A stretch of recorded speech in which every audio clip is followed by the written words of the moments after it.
여러분 안녕하십니까. 자, 트럼프 대통령이 한국을 바라보는 시각은 어느 정도 이제 드러나 있습니다. 다만 타이밍을 지금 보고 있다라고 보는데요. 최근에 한미 관계를 큰 갈등으로 이제 몰아넣고 있는 파탄이 이제 나고 있는 이슈 중에 하나가 통일부 장관 정동영에 의한 망언, 북한 핵이 뭐 이렇다 저렇다 이렇게 떠들었죠. 자기 딴에는요, 내가 통일부 장관으로서 이런 고급 정보도 알고 있어 라면서 이렇게 말한 것이나 다름없는데, 이게 논란이 되자 이미 알려진 정보라면서 그것은 뭐 기밀이 아니다라는 식으로 지금 발뺌하고 있는데, 놀라운 것은 이 나라 대통령이 된 이재명까지도 거기에 지금 동조하고 있잖아요. 그것은 기밀이 아니다, 그걸로 뭐 공격을 하는 것은 경우에 맞지 않다라고 지금 떠들고 있거든요. 그런데 그게 아니에요. 미국 측에서는 바로 그 다음날 주한미 한미 사령관이 벌써 항의를 했고요. 미국에서도 국방부라든가 전쟁부라 그러죠, 요즘은. 국무부 등에서도 아주 굉장히 불편한 기색을 노출시키고 있습니다. 그런데요, 한미 관계가 위기를 인정하지 않는다라는 초반에 그런 어떤 주장이 이제는 전혀 먹혀들지 않고 있습니다. 미국 측에서 노골적으로 불만을 좀 터뜨리고 있기 때문인데, 그래서 위성락이 같은 경우에는요, 스스로도 말했습니다. 한미 관계 위기를 인정한다. 미국과 정동영 인식 차이로 사달이 났다. 이것을 이제 바로잡기 위해서 노력한다라는 거죠. 근데 이게 쉽지 않은 겁니다. 지금 미국 측이요, 한국에 대해서는 이 북한에 대한 고급 어떤 군사 정보는 제공하지 않는데요, 지금은. 그동안 제공하던 정보까지도 끊어버렸다라고 합니다. 그것이 벌써 한 달째 이어지고 있다라고 합니다. 사달이 났다라는 것을 청와대에서 인정했어요.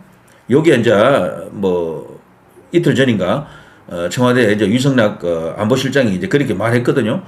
그 후에 이제 진행되고 있는 상황을 보게 되면 이제는 갈 때까지 갔다, 큰일 났다라고 이제 볼 수가 있습니다. 정동영 통일부 장관이 북한의 우라늄 농축 시설 소재지로 이전에 한미 정부가 인정한 적 없는 평안북도 구성이라는 곳이 있습니다. 이곳을 지목하고요, 거기서 이런저런 일이 일어난다라고 발언했잖아요. 근데 이것을 미국 정부가 우리 정부의 정보 공유를 중단한 그 정보는 구성을 포함한 북한 핵시설의 위성정보 등인 것으로 지금 알려지고 있습니다. 이것을 주요 언론들이 보도하고 있는데요. 조선일보 보도에 따르면은 이 정동영 장관은 공개 자료를 사용한 설명이라고 했지만, 미국 측은 미국 자국이 수집한 기밀 정보의 누설로 판단하고 있고, 같은 계통의 정보 제공을 제한하고 있다는 것입니다. 자, 미 정부는요, 이달 초부터 북한 핵과 대량 살상 무기 관련 장기적 기술적 정보들의 공유를 제한하고 있고요. 미국 정찰 위성이 포착한 구성 등 핵시설의 정보도 한 달째 들어오지 않고 있다고 합니다. 이게 긴급 사태죠. 우리나라가 지금 정보 관련해가지고 레이더 시설이 과거보다는 많이 좋아지고 정찰 자산이 많이 지금 갖고 있어도 말이죠, 아주 고급한 정보는 주로 미국과 일본에서 우리가 받아오고 있는데, 미국 아니면 일본인데요. 두 나라의 이제 정보 자산이 굉장히 중요합니다. 그런데 지금 이런 식이면은 엄청난 어떤 균열이 일어났다라는 것을 인정할 수밖에 없는 거죠. 미국이 정보를 주지 않는다? 야, 이거는 대통령 자리에서 내려와야 될 사안이다, 뭐 이렇게 생각될 정도입니다. 자, 미국 정부는요, 아무튼 이런 어떤 초강수를 이렇게 빼던 데는 이재명 정부에 대한 미국 측의 불신이 작용하고 있다라고 전문가들은 보고 있습니다. 이런 정보 공유가 장기간 제한되면요, 한미 간의 정보 격차가 더욱 커지고 우리 대북 감시망에 큰 공백이 생길 수밖에 없겠죠. 북은 이것을 오판할 수 있는 하나의 근거로 이제 삼을 수도 있습니다. 깜깜이 상태에서는 뭐 아무리 군사력이 뛰어나도 소용이 없잖아요. 자, 안규백이가요, 지난 4월 22일 국회 법사위 전체회의에서 정보 공유가 크게 제한된 사항이 많지 않다라고 말했지만, 이게 또 거짓말이다라는 게 드러났죠. 현재 여기에 대해서 국방부는요, 북한의 연이은 미사일 발사 상황에서 긴밀하게 정보를 공유하며 굳건한 대비 태세를 유지해 왔다라고 말하고 있는데요. 이거 자체도 설득력이 없는 것이다. 실제 미국은 당장 우리 군의 대비 태세에 직접적 영향을 주는 미사일 정보는 계속 공유하고 있기 때문에 이제 그런 말을 한 것 같은데, 그렇지만 미사일 정보도 정보지만 더 중요한 것은 북의 핵 동향이거든요. 여기에 대해서 모든 정보를 끊었다라고 지금 보여집니다. 자, 북한이 지난 8일과 19일 단거리 탄도미사일로 집속탄을 실험했을 때도 정보 공유가 이루어진 것으로 지금 말하고 있는데, 글쎄 이건 좀 추가 확인이 필요하겠습니다만, 아무튼 미국이 정보에 대한 통제를 가하고 있다는 것은 이 심각한 균열의 조짐이다, 이렇게 봐야 됩니다. 자, 전문가들은요 이렇게 보고 있습니다. 북한 개발 이 개발하고 있는 북핵 상황을 실시간으로 파악하기 위해서는 미국 측이 공유를 제한한 핵시설 관련 위성정보 등이 필수적이죠. 미국은 그동안 북한의 핵단지나 관련성이 의심되는 지역 안에 그 원자로, 우라늄 농축시설, 핵연료봉 생산시설, 폐연료봉 저장소, 플루토늄 생산시설 등의 다양한 변화를 정밀하게 추적 관찰해 오고 있었고, 이것을 우리 정보당국에 공유를 하도록 허락을 했었죠. 그런데 이것이 돌연 한 달 전쯤부터 끊겼다라는 겁니다.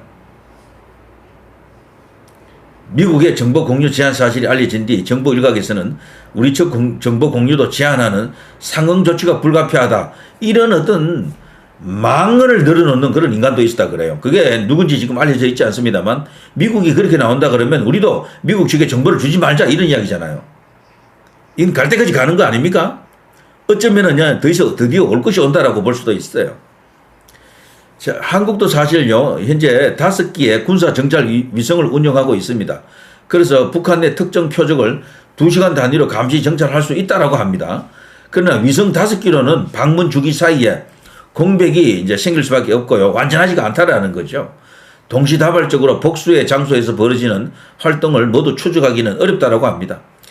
현재 정찰 위성 5기로 이동식 미사일 발사대 수백 대를 보유한 북한의 움직임을 밀착 감시한다라는 것은 사실상 불가능하다라고 전문가들은 보고 있습니다. 반면에 미국은, 우리는 5기지만 미국은 240여 기 이상의 군사 위성을 운영 중에 있으니까 얼마나 정교하고 정밀합니까? 미국 정부와 협력 관계에 있는 민간 위성도 많다라고 합니다. 해상도에도 차이가 있습니다. 미국은요, 일론 머스크의 스타링크 관련한 어떤 그런 위성도 많고요. 개인이, 민간이 발사한 그런 위성도 많아요. 그래서 비교 불가합니다. 한국이 미국하고 어떻게 비교한다는 것 자체가 말이 안 되고, 미국이 우리에게 정보를 주지 않는다 그러면 우리도 주지 말자, 이거는 개소리고 헛소리고 아무것도 모르는, 허무맹랑한 이야기다. 천둥벌거숭이다. 이렇게 봐야 됩니다.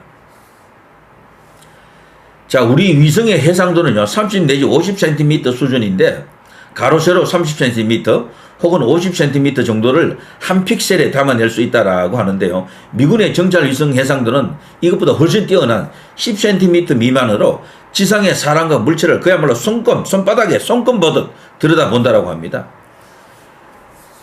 참고로요, 여기 관련 전문가들 중에 이이루 자주국방 네트워크 사무국장이 있는데, 이 사람은 이렇게 말합니다. 인공위성 궤도 및 방문 주기 등 정보는 국제전기통신연합을 통해 공개되기 때문에 북한은 우리의 위성 방문 주기를 이미 알고 있다. 그래서 관련 활동을 은폐할 수가 있지만, 그런데 미국으로부터는 벗어날 수가 없는 겁니다. 완전히 24시간 단 1초도 빠져나올 수가 없다라고 합니다. 그런데 사실상 실시간 감시가 가능한 미국을 상대로는 이런 어떤 기만 전술이 안 통한다라는 거죠. 북한이 아무리 용을 써도 안 된다라는 거죠. 자, 위성락 청와대 국가안보실장은 지난 23일입니까? 한국과 미국이 일종의 출구를 찾으려고 노력하고 있다. 그래서 지금 나름대로 이제 해법을 찾으려고 이제 노력하는 것 같은데, 여기서 말하는 해법은 딴 거 없습니다. 이재명이가 꼬랑지 내리는 거 말고는 아무것도 없어요. 그리고 함부로 겁대가리 없이 미국이 그렇게 나온다 그러면 우리도 맞받아 치자, 이런 소리를 하는 인간들을 속아내야 됩니다. 그 인간이 누굽니까? 응? 미국이 우리한테 총을 쏘면 우리도 같이 쏘겠다는 이야기 아니에요, 이거? 자, 정연두 외교부 외교전략정보본부장은 24일입니까? 4월 24일 미국 워싱턴 DC에서 앨리슨 후커 미 국무부 정무차관을 만나 이 문제를 지금 논의하고 있다 그러네요. 그러니까 이재명이 잘하는 게 이거거든. 문제가 생기면 특사를 보냅니다. 쫙 보내가지고 거기서 또 이렇게 살살거리면서 알랑방구 이렇게 구워 삼는 그런 전략을 지금 전략이라기보다는 그런 작전을 펼치고 있는데 트럼프 대통령이 한 번 속지 두 번 속겠습니까? 벌써 여러 번 이런 식으로 시간을 끌고 왔거든. 이제 드디어 결정할 날이 다가왔습니다. 자, 그런데 지금 이런 이재명 정부의 이런 대응에 대해서 외교안보소식통들은요 굉장히 비관적으로 보고 있습니다. 미국 입장이 이례적으로 상당히 강경하다. 북핵 관련해 가지고 정보 공유가 조속히 재개되지는 않을 것이다. 굉장히 어려워 보인다. 이렇게 말하고 있고요. 또 한미 간의 갈등이 표면에 한번 불거지면 수습이 원래 쉽지 않다. 이렇게 이제 언급하고 있습니다. 그래서 지금 깨진 그릇에 가깝다라고 보여집니다. 그릇이 한번 깨지면요 다시 그거 원래대로 복원시키기가 어렵잖아요. 어려운 게 불가능하잖아요. 그렇게 될 수도 있다라는 겁니다. 미국은 지금 한국의 입장, 특히 군사안보 측면에서 굉장히 불신하고 있다는 게 드러난 게 지난번에 한미일 공조로 뭔가 훈련을 제의했을 때 한국 측에서 이런 제안에 거절했잖아요. 그러면서 중국 측의 편을 드는 듯한 중국의 입장을 대변하는 듯한 그런 반응을 보였었거든. 중국이 된다. 중국이 자칫하면은 뭐 이게 항의에 들어오면 우리가 곤란해진다. 이런 비슷한 스탠스를 취한 적이 있습니다. 그때 우리가 알기로는요. 미국 이 국방부라든가 트럼프 대통령 이 고위 라인에서 경로했다라는 그런 이야기도 들립니다. 그래서 지금 이재명은 상당히 위험한 상태에 처해 있는 거죠. 이제 남아있는 것은 뭡니까? 현재 국민의힘 소속 국회 정보위원들은요, 이런 상황에 대한 현안 질의를 하기 위해 정보위 전체 회의를 개최했습니다만 더불어민주당과 이종석 국정원장 등 국정원 간부들의 불참으로 지금 파행이 되고 있다고 합니다. 이종석 부르고 정동영 불러가지고 박살을 내야 됩니다. 이거 이대로 가게 되면 현재 현 정부 안에는 자주파가 있고 동맹파가 있는데 위성락이는 동맹파입니다. 그래도 자주파들이 지금은 그래도 소위 말해서 여기서 말하는 자주파는 반미파에 해당됩니다. 반미파. 미국을 배제하고 뭔가를 하려고 하는 세력들인데 이들이 더 입김이 센 게 아닌가 이런 생각이 들어요. 자, 미국 측이 이것을 그냥 좌시하지 않겠죠. 드디어 오고 있습니다. FA, F4. 자, 미국이 지금 대한민국을 향해서 어떤 시각을 갖고 있느냐. 특히 이제 트럼프 행정부에서 이재명 정부를 어떻게 보고 있느냐. 이것을 알 수 있는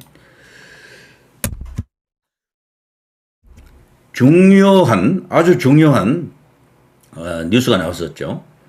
한국 망 사용료 또 불만. 한국 빼고 어디에도 이런 일은 없다. 이거 예전부터 저도 여러 번 지적했습니다만 현재 빅테크라고 하는 미국의 세계적 어떤 패권을 갖고 있는 기업들이 여러 개 있죠. 그야말로 슈퍼 기업들인데요. 그런 기업들에 대해서 일종의 견제구를 던지는 것이 아닌가 이렇게 지금 의심하고 있고요. 그 연장선에서 쿠팡 사태도 바라보고 있는데요. 미국 한국 망 사용료 또 직격 세계 유일한 규제다. 이제 이것을 놓고요. 이제 엄청난 일이 이제 벌어질 수도 있습니다. 이게 해결이 안 될 경우에는 미국에서 갖고 있는 카드 중에 아주 강한 카드를 들이댈 수도 있어요. 자, 미국 무역대표부 전 세계 한국만 망사용료 부과한다라는 이런 뉴스가 일제히 우리 언론에서 지금 소개가 되고 있는데요. 이런 식이죠. 이걸 이제 미국 이제 무역대표부에서 이렇게 공식 계정에 올려놓고 공개적으로 저격을 한 겁니다. 이거는 잘 하는 일이 아니에요. 왜냐하면 국가 대 국가 간의 일이잖아. 이렇게 SNS로 먼저 이렇게 툭 던지면 이거는 협상이 없는 거잖아요. 너희들하고는 말이 안 돼. 대화가 안 돼. 이런 식으로 그냥 공개적으로 저격하는 겁니다. 이거 굉장히 심각한 사태다라고 보여집니다. 이재명이가요, 이런 데 대해서는 반응을 잘 안 해요. 여기에 숨을 죽이고 가만히 지켜보는 스타일인데, 그러고 나서는 사람들을 보내죠. 미국으로. 특사를 보내가지고, 뭐 장관급이라든가 등등 해서 보내가지고요. 또 이렇게 기름칠을 좀 하고 오죠. 그러고 나서 조금 이렇게 시간을 벌고 이런 전략을 계속해서 펼치고 있는데 이것도 멀지 않았습니다. 이제 거의 끝나간다라고 생각되고요. 망 사용료 관련해서 미국은 그동안 여러 차례 반복적으로 경고를 해왔습니다. 이대로 가면은 한미 관계 파탄 난다라는 이야기죠. 자, X에서 이런 것을 올렸습니다. 세계 어떤 나라도 자국의 인터넷 서비스 제공업체에 인터넷 트래픽 전송에 네트워크 사용료를 부과하는 나라는 없다. 한국만 왜 이러느냐. 뭐 이런 식으로. 자, 이번에 이제 미 무역대표부에서는요, 지난달 31일 발간된 연례 국가별 무역 장벽 보고서라고 있습니다. 여기서도 망 사용료 정책을 한국의 플랫폼 규제 법안, 위치 기반 데이터 등의 국외 반출 제한, 결제 서비스와 관련된 복잡한 인정, 보안 기준 등과 함께 서비스 분야 장벽으로 적시했습니다.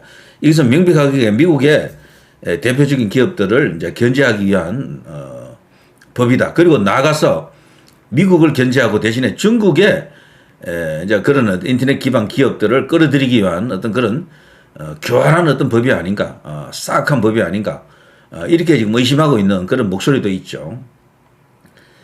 자, 미국의 빅테크 기업들은요, 이용자들이 통신사에 이미 인터넷 접속료를 지불하는 상황에서 추가 망 사용료를 내는 것은 이중 과금이다. 이런 입장을 갖고 있습니다. 이것은 망 중립성 원칙에 따라 트래픽 양을 이유로 서비스에 차등을 두거나 추가 요금을 부과하면 안 된다라는 논리를 갖고 있는데요.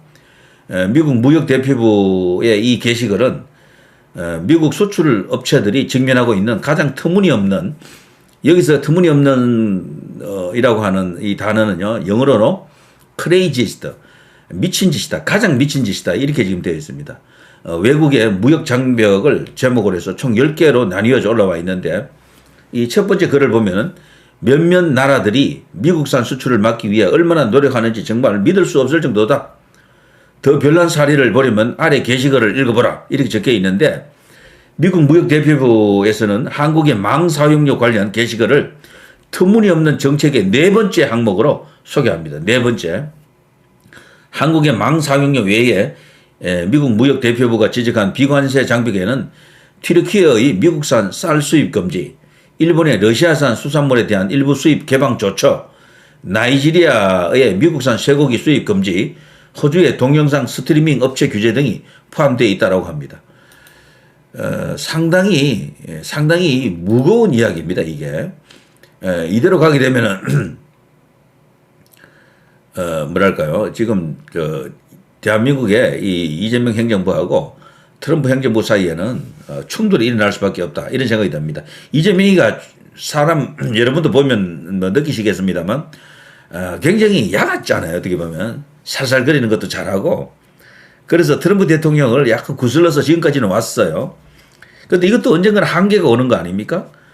그래서 이제 트럼프 대통령이 참다. 지금 벌써 그 수첩에는 이재명이가 대통령이 되고 나서 미국과의 관계가 지금 틀어진 게 꽤 많습니다. 뭐 안보 문제에서도 터졌고, 그리고 또 관세 협상에서도 터졌고, 그리고 이제 이 이란과의 이제 뭐 전쟁이랄까 이런 걸 하는 데 있어서 여러 가지 협조 사항을 지금 요구했잖아요. 근데 한 거 하나도 들어준 게 없거든.